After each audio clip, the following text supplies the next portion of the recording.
It's time to sit back, relax, and listen to Conversations with Joan. Conversations with Joan will inspire, motivate, and empower you. Live your best life now. Listen, learn, think, and decide. And now, here's your host, Joan Herman. Welcome to Change Your Attitude, Change Your Life's Conversations with Joan. I'm Joan Herman. Thanks for tuning in. Conversations with Joan focuses on topics that are important to your life, from health and wellness to professional development to personal well-being. Change makers join me to share their insights, tips, and strategies so you can thrive and live your best life now. Thank you for taking time for yourself, and thank you for letting us be a part of your life. Now, let's start talking. Many in society today constantly criticize girls, leaving them to grow up feeling inadequate, silenced, and like they're not enough. Joining us today is Sadie Radinsky, a major voice in a new generation of people redefining wellness. Sadie is a blogger and recipe creator who has touched the lives of girls and women worldwide with her award-winning website, wholegirl.com. Sadie offers ideas, advice, and practices for young women to help them celebrate all of themselves. She is the author of the book, Whole Girl, Live Vibrantly, Love Your Entire Self, and Make Friends with Food. Welcome, Sadie. Thank you so much for joining us. Thanks for having me, Joan. So excited to be here. So, Sadie, you made your mark on the world by 18 years old. How did you get started doing this work?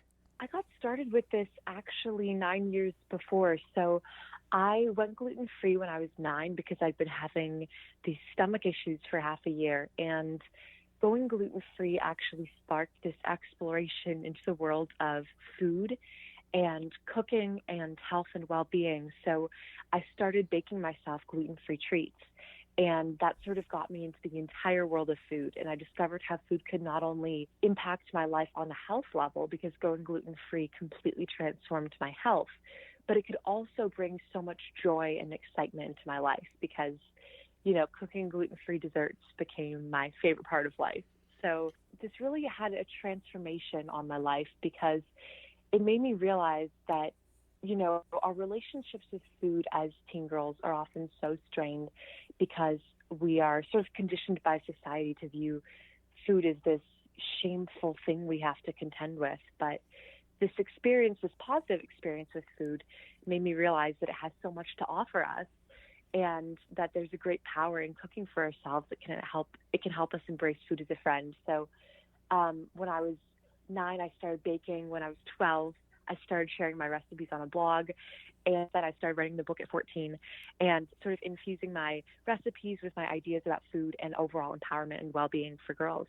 I think it's such an important message. I mean, I'm a little bit older than you, but I can remember growing up, you know, feeling that a woman or a girl needed to look a certain way in order to be beautiful. I can't imagine what it must be like for young girls today with all of the social media and all of the connection. I mean, we used to go to school and you would get teased a little bit and you got the messages on, you know, in the old days on our 3 television channels. But to get that message, in all seriousness, 24 hours a day, 7 days a week, from so many different sources, I just can't even imagine what that's like for a young girl to be told. You're not enough. You're just not smart enough. Don't eat so much. Don't be so emotional. What is it like today for a young girl to get told all the time? Yeah, I mean, I think you've hit the nail on the head. It's like that's literally what social media is an algorithm designed to make us feel inadequate so that we stay hooked. That's exactly what it is. And you know, the like button and the follow button themselves, I think automatically make us feel inadequate because I think a lot of people, it's become more common discourse to be able to talk about how we all compare ourselves to other people's bodies on social media. I feel like that's become more talked about, which is good. But I think something we don't talk about as much is just how the app in general is made to make us feel badly about ourselves. Like I use my Instagram for business, so I don't really just follow many other people my age. It's mostly following food bloggers.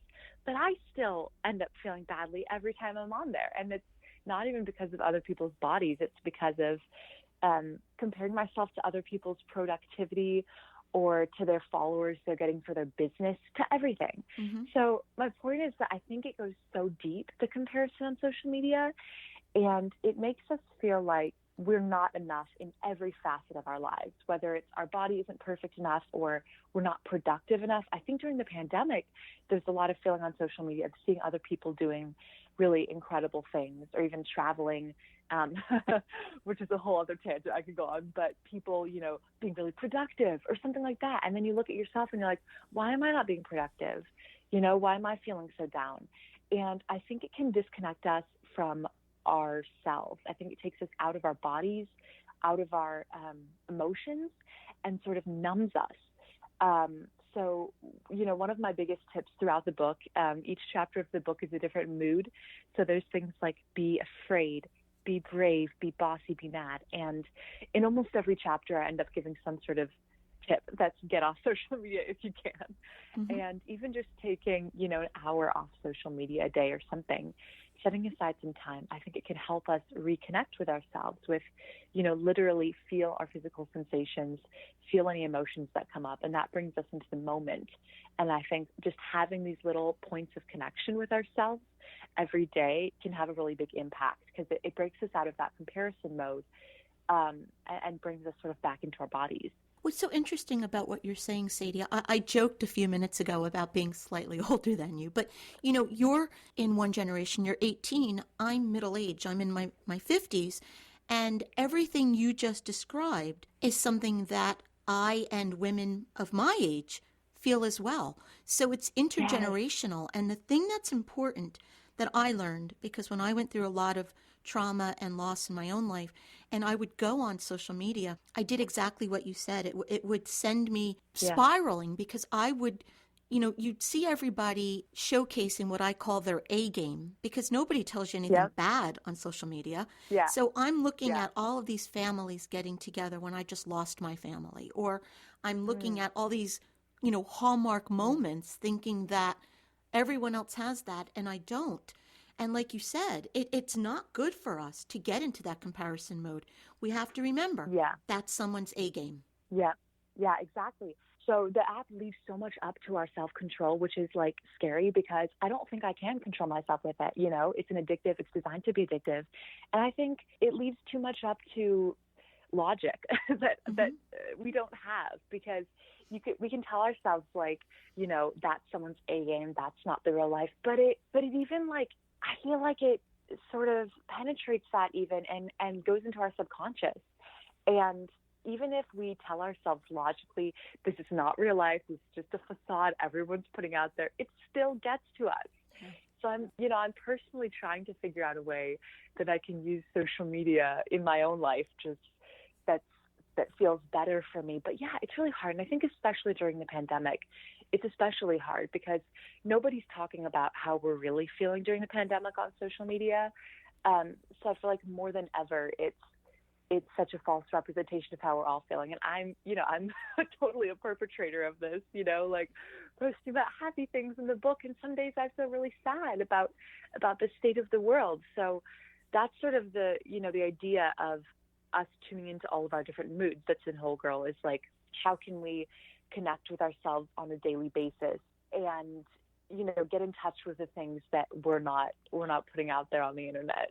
Well, we always said that Madison Avenue manipulated the way we felt, and it played into our insecurities. And like I was saying, I can't even imagine the way social media and all of this messaging is playing into someone's insecurities. You mentioned the pandemic. You have a media platform. I'm sure you saw the same thing. Our numbers skyrocketed because we had a captive audience. And if someone isn't using the power of their platform for something that's going to be nurturing, if they're using it for the wrong purpose, it can cause so much destruction. Yeah. And it can also cause, I feel like also from like an entrepreneurial, perspective, I've been feeling this during the pandemic, is like, you also feel pressure that if you're not using your platform enough during this time, that you're like doing something wrong or missing out. And there's just so many there's just so many feelings of what we should be doing constantly. And this is something I always struggle with, is like letting myself know that whatever I'm doing is enough in any given moment.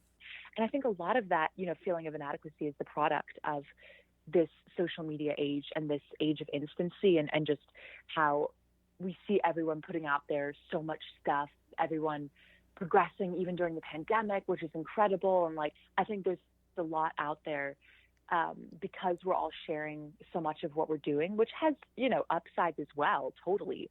But I think because we're seeing, sometimes it can cause comparison also, seeing people like, wow, they're doing so much good stuff during the pandemic. Why am I not?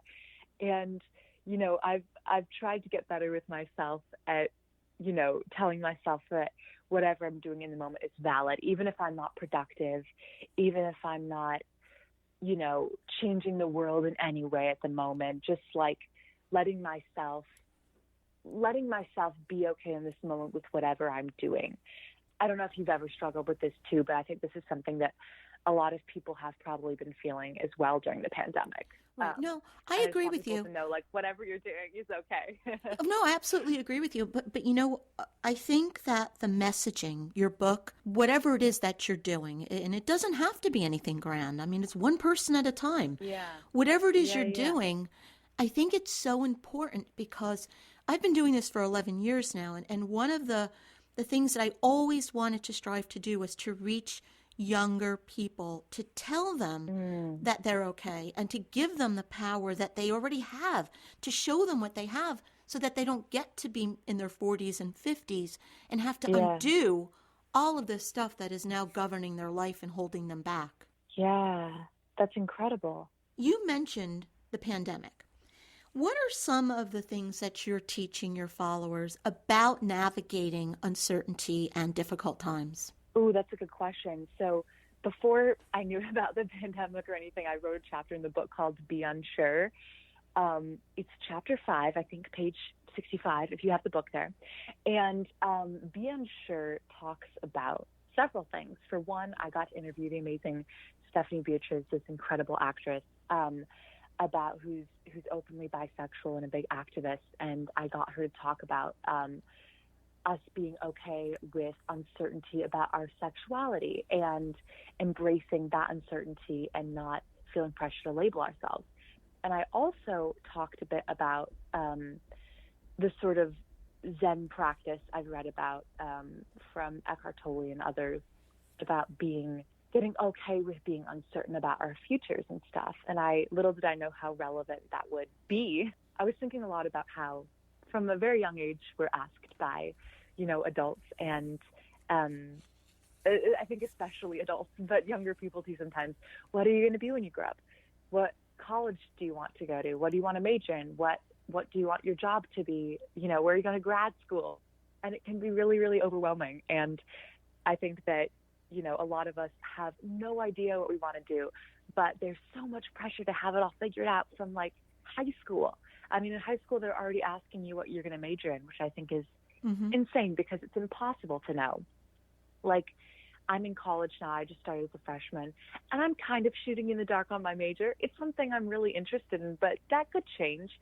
So in the chapter Be Unsure, I wanted to let other girls know and boys that, we don't have to have everything figured out, and there's something pretty magical about letting ourselves be okay with the uncertainty, because things can arise that we never imagined because we were open. Right. So that's what that chapter is all about. And, now it just feels more relevant than ever because we don't know what tomorrow's going to be like. And I think the pandemic sort of made us all realize overnight, like, oh my God, we can't control basically anything.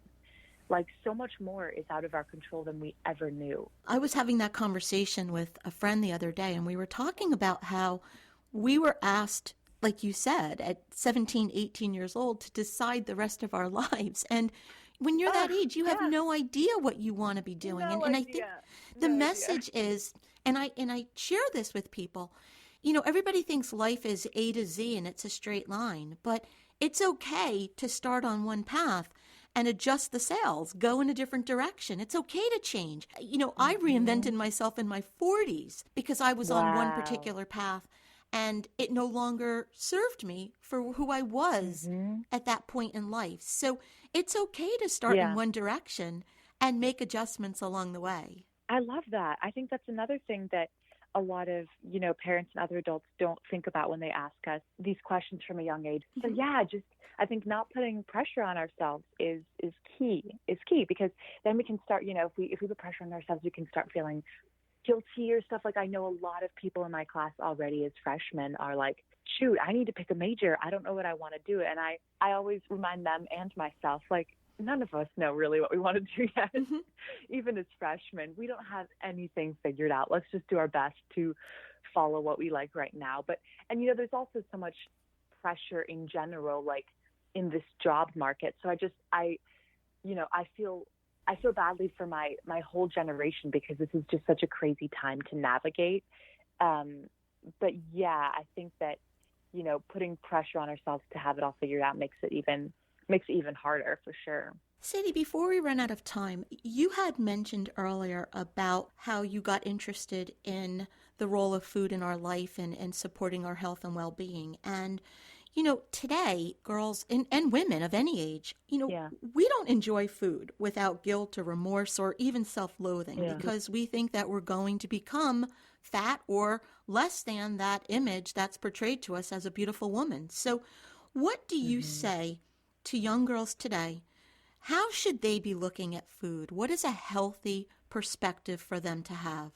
That's the big question. I think that it looks different for each person, but what I've noticed that's really helpful is sort of looking at food, and it's been helpful in my own life, is looking at food as this fun, exciting new thing that can add to our lives, and sort of trying to approach it that way in every facet of my life. So for me, that means baking desserts, because for me, desserts are my favorite kind of food, and eating them is superfluous. It's not a necessity in my life. It's just for fun. So for me, baking myself desserts and enjoying them is like this. It's this sort of process that makes food just a really joyful aspect of my life. So for me, it's baking. For a lot of people, it's going to a farmer's market and picking out some really exciting new ingredients I've never heard of before and going home and cooking a meal with that. But I think whatever it is, try to find that part of your being that food just sparks, and like, what kind of food does that? And then explore that and play around with new flavors and ingredients and textures. Try creating, you can use other people's recipes, try creating your own recipes. But I think getting cooking in any fashion, even if it's one breakfast a week, just getting cooking can help us sort of get closer to the food and remove some of that, guilt and shame around it. I don't think it's a panacea, but I think that it can sort of take us one step closer to embracing food as this more of a friend in our lives. The book is Whole Girl, Live Vibrantly, Love Your Entire Self, and Make Friends with Food. If you'd like to learn more about Sadie and her work, you can visit wholegirl.com. Sadie, in about 30 seconds, what's the takeaway? What would you like to leave our listeners with? What I would like to leave you with is that you're whole and complete right now. And, in Whole Girl, we explore all of our moods, all parts of ourselves, and how to fuel them every day. So I hope you can check it out, and thank you for listening. Sadie, thank you so much for joining us. Such an important message that you're sharing, so thank you. Thank you so much. Thank you for joining us. I hope you found the show informative. At Change Your Attitude, Change Your Life, we believe that knowledge is power. Take what you've learned, apply it, and live your best life now. Remember that the information provided is the opinion of our guest and should never replace the advice of a professional who knows your personal situation. If you'd like more information, visit our website, cyacyl.com. That stands for Change Your Attitude, Change Your Life. While on our site, listen to past shows on demand, read the digital magazine, sign up for our mailing list, and be sure to follow the show on social media. Until next time, this is Joan Herman. Thanks for tuning in.